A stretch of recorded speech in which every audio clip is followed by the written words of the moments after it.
All right, so I'm here with Matthew Kincaid, General Manager of the Finneytown Skyline here in Cincinnati, Ohio. First thing, I just want to get a little background information. Where were you born at? I was born in Manchester, Tennessee in January 1984. And now, do you have any siblings? I do. I have two siblings. Both are younger. One's a brother, and then I have a sister. And then, jumping forward a little bit in time, where did you attend college? I attended college at Miami University. Did the Hamilton campus for 2 years, and then I transferred and did the Oxford campus, which is the main campus, for 2.5 years. Now, are there any big events that you remember before you really got out of college that really influenced you? I'd say 9/11.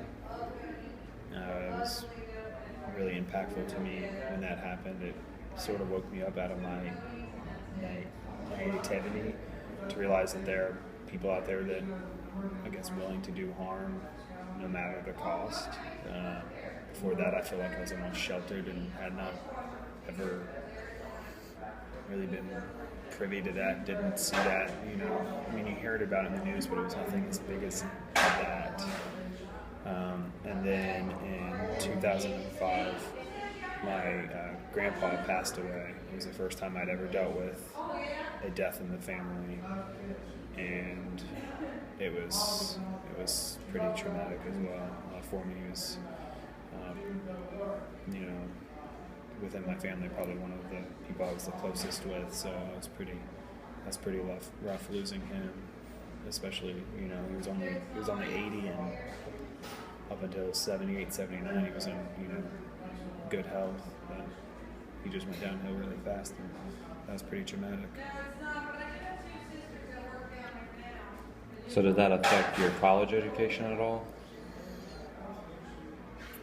College education, I mean, it just, with my 9/11, not so much. That was just like a wake-up call in terms of, oh wow, there are really people that don't like us out there.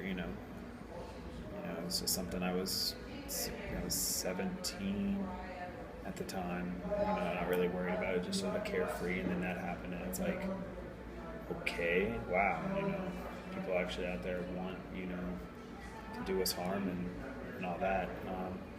I'd say I guess my grandpa's death, had an impact on me, because he always stressed, education and going and making something of yourself, and making sure that you applied yourself at school. So, not only was I doing it for me, but now I was doing it for him and his memory. So I'd say yes. His death definitely pushed me a bit harder than might have had he not passed.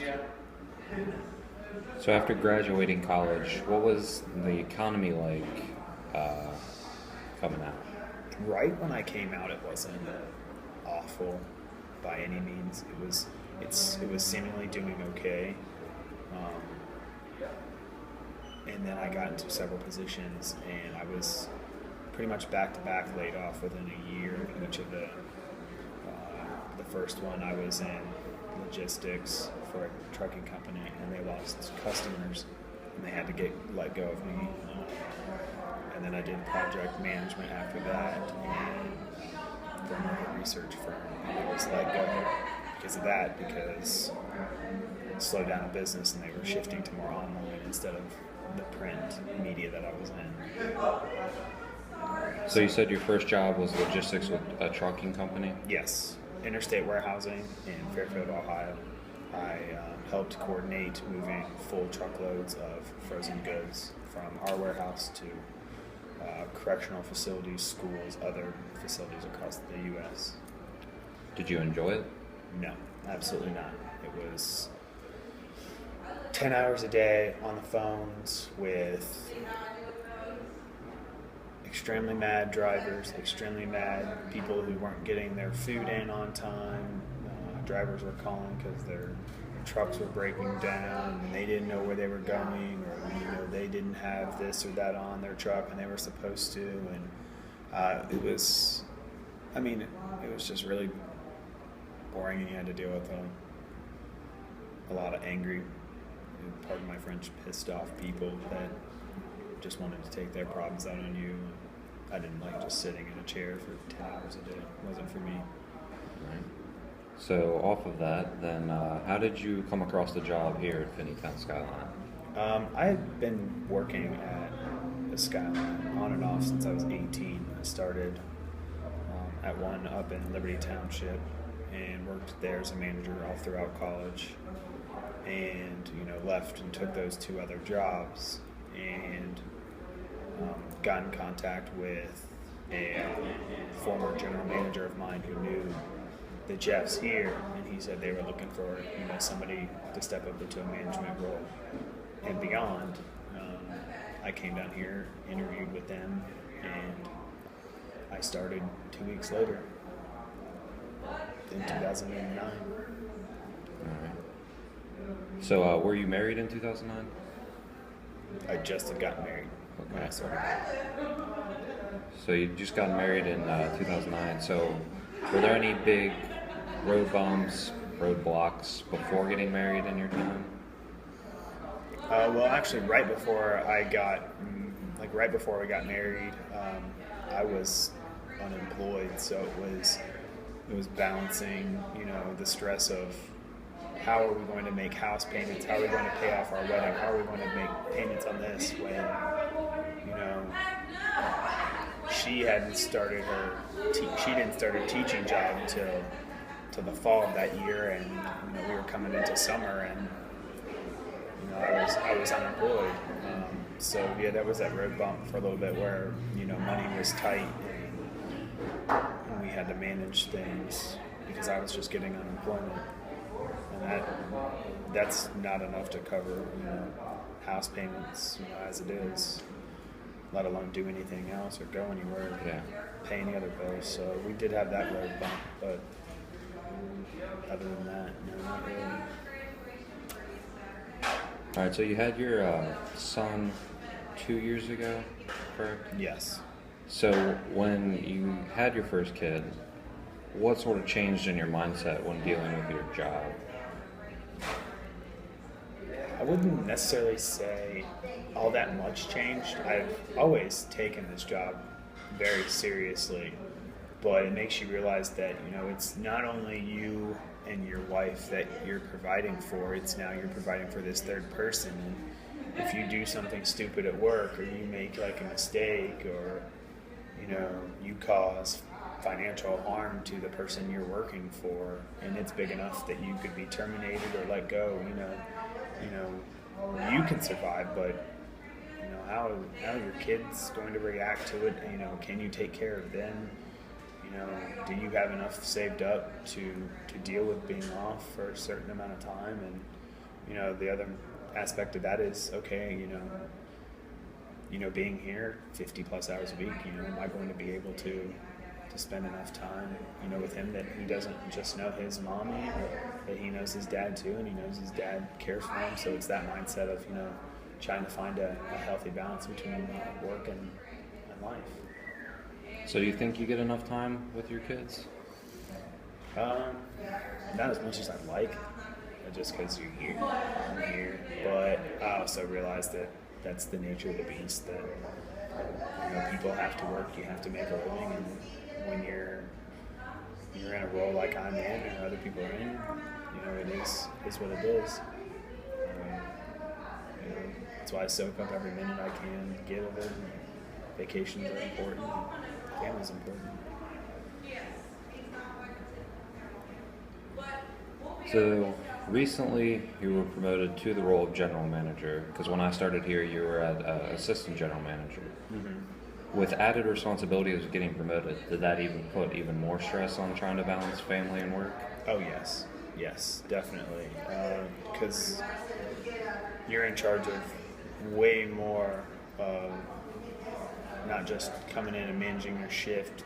You have to look beyond that. I have to look months out and plan for not only what's happening this week in terms of business, but what's going to be happening 3 months in the business, staffing for that, training, continually coaching, all that we have in staff, dealing with, coworker issues, balancing, everything. So there's a lot more to it, and I find myself here even more now, and having to do more of a overall leadership aspect. Whereas before it was like, okay, you come in here and execute the will of the general manager. Now you're the general manager. You set the tone, you set the direction, and you implement it, and then they execute it for you. Alright. So now, in between balancing work and family, do you have any of your time to yourself to do any things that you really want to do? Maybe just goof off for a little while? I mean, I do every so often. A few hours, I'd say, a week, several hours a night probably we get, the wife and I get, once we put the kids to sleep, maybe 9, 10 o'clock, we stay up to about 11, midnight, watch some TV shows, sometimes I do play video games. I do like playing those every once in a while when I can get on them. We do try to take out time where I can go do something, like I can go out and, go hang out with some of my friends, go see a movie or this or that. My wife goes out and she likes to go shopping. She likes to do, some things with her friends as well. We just try to work around, if I want to go see a movie, I'll come home, make sure that the kids are taken care of, they're put to bed, before I go out, so it's later that I go out, but, it's just accommodating those things. But I do get some of my own free time. That's good. So you mentioned video games and movies. Now, just over the past decade, there's been a huge change. How do you think that's going to affect your kids since they're so young right now versus like the way you grew up with technology? It wasn't as, intense, I would say. I mean, I've already seen it. They have the Nabi tablets out for kids, which my son has one. My brother-in-law got it for him for Christmas. He plays, educational games on there, as well as being able to surf the internet and get on YouTube and watch videos, train videos he likes. He's used my wife's iPad. It's just they're going to be really good with technology because they're being exposed to it at an earlier age. Where my generation, the modern cell phones we have now, we weren't getting those till, several years ago. So, it's even a transition for us, but it's going to be so much easier for them. But at the same time, I think there's going to be a disconnect that we're already seeing now. People not communicating with one another as well in person. I think we're seeing that when people go in for interviews, that they don't know how to communicate, they don't know how to convey, what they're trying to say. In school, because they're looking at tablets all day at home, or they're watching TV or playing video games. They're just not stimulated. They'd rather watch TV or play a game than go out and socialize with their friends or play with their toys. I was a big fan of Lego growing up. Loved, not only building the models that, the instruction books came with, but